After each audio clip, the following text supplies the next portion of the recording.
नमस्कार.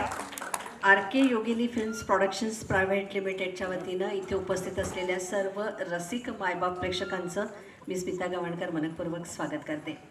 समीर रमेश सुर्वे दिग्दर्शित मिशन अयोध्या अत्यंत महत्त्वाकांक्षी चित्रपट प्रेक्षकांसाठी सुद्धा आणि सर्वांसाठी सुद्धा 24 जानेवारी 2025ला प्रेक्षकांच्या भेटीला येत आहे. 2024चं सरतं वर्ष आणि नवीन वर्षाची सुरुवात यांच्या सुंदर मध्यभागी अशा पद्धतीचा एक चित्रपट येऊ घातलेला आहे आणि अशा चित्रपट श्रीरामावर येण्याचं धाडस करणं यासाठी खरं तर समीर रमेश सुर्वे यांचं कौतुक म्हणून एकदा जोरदार टाळ्या वाजवूया. म्युझिक लॉन्च सोहळा करायचं ठरलं आणि प्रमुख पाहुणे म्हणून कोणाला बोलवायचं असा मोठा प्रश्न पडला आणि आमचा तपास सुरू झाला. रामावर चित्रपट आहे, राम मंदिरावर चित्रपट आहे, आता यासाठी कोणाला बोलवायचं. तर जनरली बरेचसे प्रोड्युसर्स मोठमोठ्या व्यक्तींना बोलवतात, नावाजलेले कलाकार बोलवतात, पण आम्ही ही प्रथा तोडायचं ठरवलं आणि आम्ही साधू बँडला बोलवलं. हेच आमचे आजचे प्रमुख पाहुणे आहेत, हेच आमचे आजचे सेलिब्रिटी आहेत आणि मला नाही वाटत की यांच्यासारखं कुठल्या दुसऱ्या सेलिब्रिटीने तुम्हाला एवढं एंटरटेन केलं असतं. जय श्रीराम. थँक्यू धनंजय. म्हणजे सगळे दिल्लीवरून आले, अयोध्येवरून त्यांचा जस्ट शो झाला आणि आलेले आहेत. सगळ्यांचे मी आभार मानतो आर के योगिनी प्रोडक्शन्सतर्फे.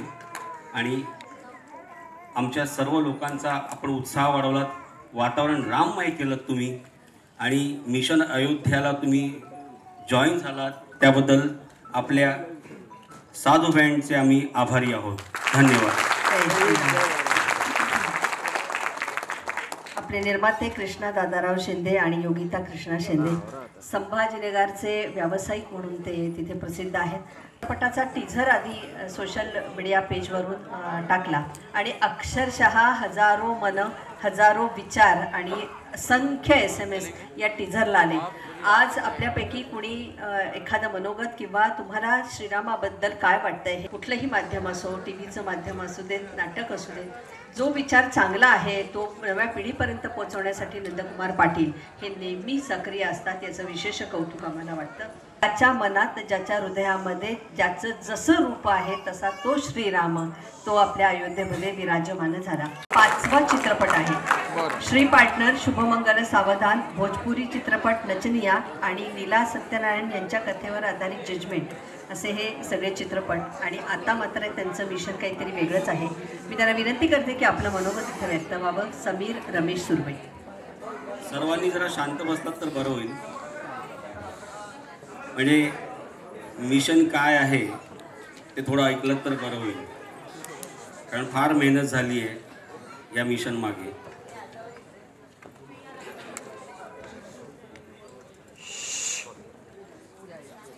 काय म्युझिक लॉन्च कार्यक्रम आहे, पण संधी आहे बोलायची तर बोलून घेतो. कृष्णा शिंदे, सौ योगिता शिंदे यांनी मला एक गोष्ट सांगितली की राम मंदिराला 1 वर्ष पूर्ण होते, तर सर आपल्याला चित्रपट बनवायचा आहे. तर त्यावेळेला असं काही डोक्यात नव्हतं मिशन वगैरे. त्यांनी एक गोष्ट सांगितली, कारण कथा त्यांचीच आहे. त्यांनी एक गोष्ट ऐकवली मला आणि मी म्हटलं ठीक आहे, करूया आपण चित्रपट. मी खरं सांगतो, मी सिरियस नव्हतो तेवढा. मग चला आपण नाही म्हटलं तर ते कोणाकडे दुसऱ्याकडे जातील आणि कोणतरी दुसरा चित्रपट बनवेल. तर म्हटलं ठीक आहे, आपण आपल्या पद्धतीने प्रामाणिकपणे 100% प्रयत्न करू चांगला होण्यासाठी. हा विचार होता. त्यांनी मला एक मोठी संधी दिली. या 5 वर्षामध्ये भरपूर काही मनात चालू होतं, भरपूर काही बोलायचं होतं. शेवटी अयोध्येत राम मंदिर झालं आणि आता 1 वर्ष पूर्ण होते. आपल्याला आठवत असेल, मागच्या वर्षी हीच वेळ होती. अख्खा देश राममय झाला होता. सगळीकडे रामाची गाणी, अल्बम, कार्यक्रम जोशात चालू होते, जोरात चालू होते, झेंडे सगळीकडे लागले होते. कारण आपण राम मंदिराचा जल्लोष करायला तयार होतो. आज हीच वेळ आहे. आज 1 वर्ष पूर्ण होणार आहे पुढच्या महिन्यात आणि अजून काहीच नाही. पहिलं वर्ष म्हणजे दणक्यात व्हायला पाहिजे होतं, पण अजून काहीच नाही. आणि मला माहीत होतं हेच होणार आहे. राम ही माझी अस्वस्थता आहे आणि हेच या चित्रपटातून मांडण्याचा प्रयत्न केला आहे. राम मंदिर झालं, आता पुढे काय, हा प्रश्न या चित्रपटात विचारला गेला आहे. 500 वर्षाचा संघर्ष झाला, बरंच काय काय झालं, दंगली झाल्या, आंदोलनं झाली, कोर्ट कचेऱ्या झाल्या आणि शेवटी राम मंदिर तयार झालं. पण आता पुढे काय? मग ही अस्वस्थता, हे प्रश्न मनात भेडसावत होते आणि शिंदे सरांनी मला ती परमिशन दिली, संधी दिली आणि हा चित्रपट लिहायला सुरुवात केली. खरं सांगतो, जे काही या चित्रपटात आहे ते फार मनातून आलेलं आहे.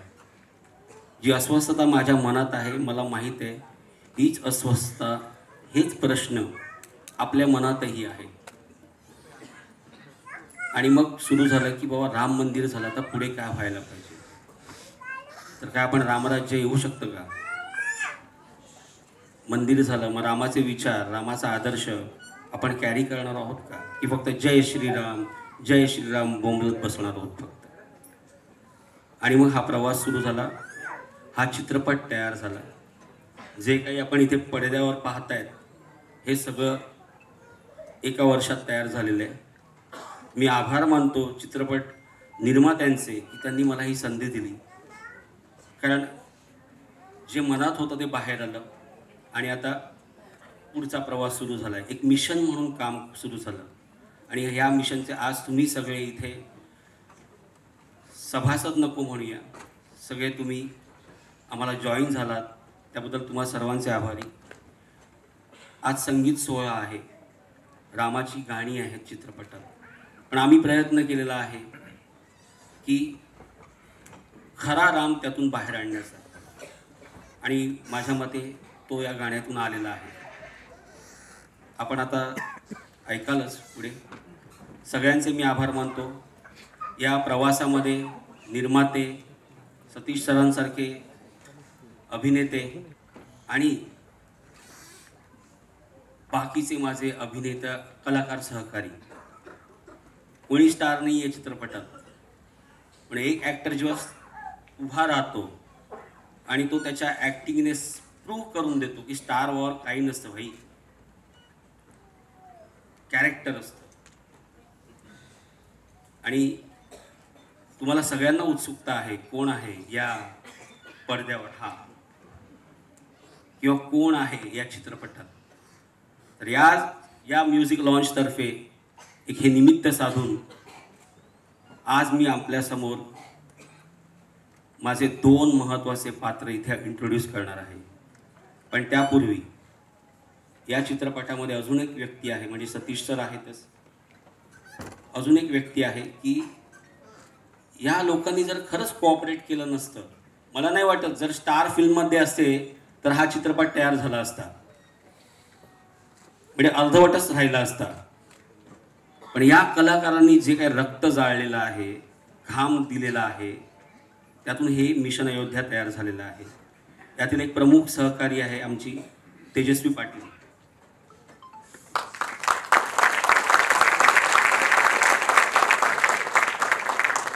चित्रपटामध्ये आमच्या स्वाती मॅडम आहेत.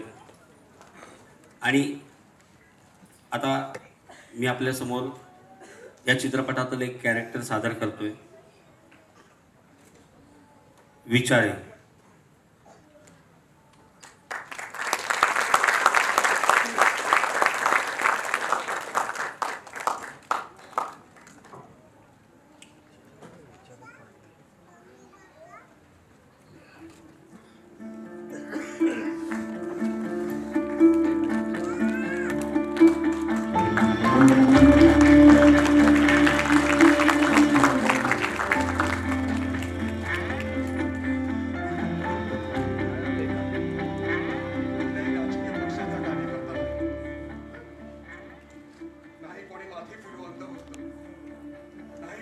वर्णन करणारा गुंड.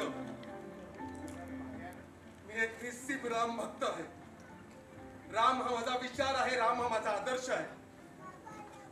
रामासाठीच मी कारसेवक झालो. आणि ती बाबरी मशीद उद्ध्वस्त करायला जीवाची पर्वा न करता त्या घुमट्यावर चढलो.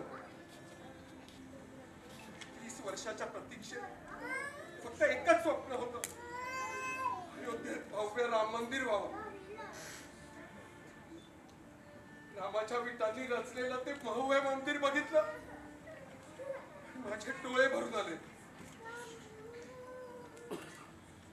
पण आज त्याच डोळ्यांसमोर तर माझं स्वप्न कोणी उद्ध्वस्त करायला निघालंय, तर मी मरायला तयार आहे, कोणाला मारायलाही तयार आहे. जय श्रीराम. जय श्रीराम. जय श्रीराम. जय श्रीराम.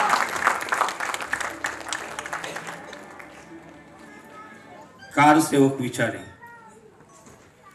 आणि आता दुसरं प्रमुख पात्र, मगाशी तुम्ही ऐकलं मॅडम कडून, अजित देशमुख.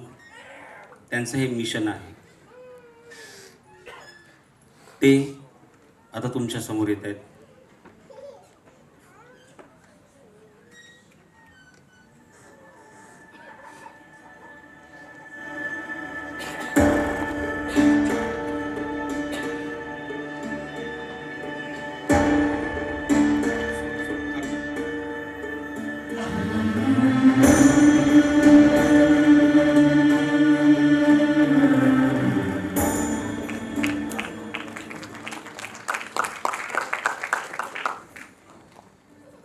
मिशन सैनिकाचं असतं, मिशन अतिरेक्यांचं असतं. मग शिक्षकाचं मिशन का नसावं? सर, श्रीराम मंदिराच्या संघर्षाबद्दल जेव्हापासून मला समजू लागलं ना, तेव्हापासून माझ्या मनात अनेक प्रश्न निर्माण झाले. आणि मग त्या संदर्भात मी संशोधन सुरू केलं, अनेक पुस्तकं वाचली. मी स्वतः 2-3 वेळा अयोध्येला जाऊन आलो आणि ह्याच्या मागचं सत्य काय असेल हे जाणून घ्यायचा प्रयत्न केला. जो राम अयोध्येचा आदर्श आहे, त्याच्या जन्मभूमीवरून सुरू झालेला वाद हे दुर्दैव आहे सर. बाबरी मस्जिद प्रकरण, त्याच्या विरोधात सुरू झालेला न्यायालयीन लढा, राम जन्मभूमी आंदोलन, त्याच्या मागचं राजकारण, त्यानंतर बाबरी मस्जिद पाडण्यात आली. देशात अनेक ठिकाणी दंगे झाले, बॉम्बस्फोट झाले, त्यात अनेक लोक मृत्युमुखी पडले. आणि हे सगळं मन विचलित करणार होतं सर, अस्वस्थ करणार होतं. 500 वर्षाच्या संघर्षानंतर राम मंदिर निर्माण झालं खरं, पण पुढे काय सर? श्रीराम मंदिराला आपण राष्ट्र मंदिर म्हणतो, पण आपण फक्त तसं मानतो म्हणून तसं होत नाही सर. या देशातील 140 कोटी जनतेने हे सत्य स्वीकारायला नको का? सर, या राष्ट्र मंदिरात इतर धर्मियांना स्थान असणार आहे? हे श्रीराम मंदिर रामराज्याची सुरुवात असू शकते का? डोळ्यासमोर ठेवून या चित्रपटाचं संगीत करणं हे एक वेगळ्या पद्धतीने श्रीरामाचं शिवधनुष्य असं आपण म्हणा. या निमित्तानं इथे काय मनोगत व्यक्त करायचं आहे आपण ऐकूया. SD सद्गुरू.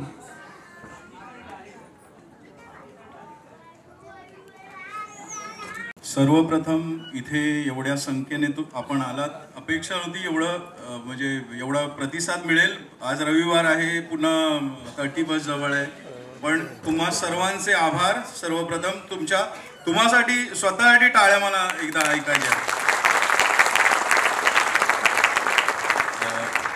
मनोगत मला तशी बोलायची सवय नाही आहे जास्त, त्यामुळे थोडक्यातच बोलेन की जेव्हा समीरने ही म्हणजे जी स्टोरी ऐकवली, 2च गाणी करायची होती. दुसऱ्या गाण्याचं तर म्हणजे स्टोरीज वेगळी आहे, ती अगदी एडिट फायनल व्हायच्या आधी अगदी मला वाटतं 15-20 दिवसापूर्वी ते लॉक झाले. पण ही गाणी करताना जी प्रेरणा मिळाली ती फक्त आणि फक्त प्रभू श्रीरामामुळे मिळाली. आणि त्यांनीच हे काम माझ्या हातून, मी फक्त माध्यम आहे. मी गेले 17 वर्ष चित्रपट सृष्टीमध्ये म्हणजे ॲज अ संगीतकार काम करतोय, पण मी हे स्वतःला नव्याने रिइन्व्हेंट करतोय, रिस्टार्ट करतोय माझ्या आयुष्याला SD सद्गुरू म्हणून. आणि त्या प्रोजेक्टची सुरुवात ही प्रभू श्रीरामांच्या नावाने होते, त्या मिशनने होते, मिशन अयोध्येने होते. ही माझ्यासाठी खूप मोठी भाग्याची गोष्ट आहे आणि सर्व टीमचे मी आभार मानतो की ह्या टीमचा मला म्हणजे हिस्सा तुम्ही बनवून घेतला. धन्यवाद. अभिजित जोशी. पूर्वा. नमस्कार. मिशन अयोध्या या मिशनमध्ये सहभागी होण्याची संधी आणि भाग्य मला लाभलं. आपल्या सगळ्यांच्या शुभेच्छा आमच्या मिशन अयोध्याच्या मागे राहू देत आणि आमचं मिशन अयोध्या जगभर पोचले. समीर यांचा पहिला चित्रपट श्री पार्टनर आणि त्या चित्रपटाला खऱ्या अर्थाने आमचे नायक मिळाले सतीश पुळेकर. आणि समीर यांची जी चित्रपट दिग्दर्शक म्हणून जी एक सुंदर जो प्रवास होता तो सुरू झाला आणि त्याला कुठेतरी कारण सतीश पुळेकर झाले. असंख्य कलाकारांना घडवणारे श्री सतीश पुळेकर यांना इथे मी मनोगत व्यक्त करण्याची विनंती करते.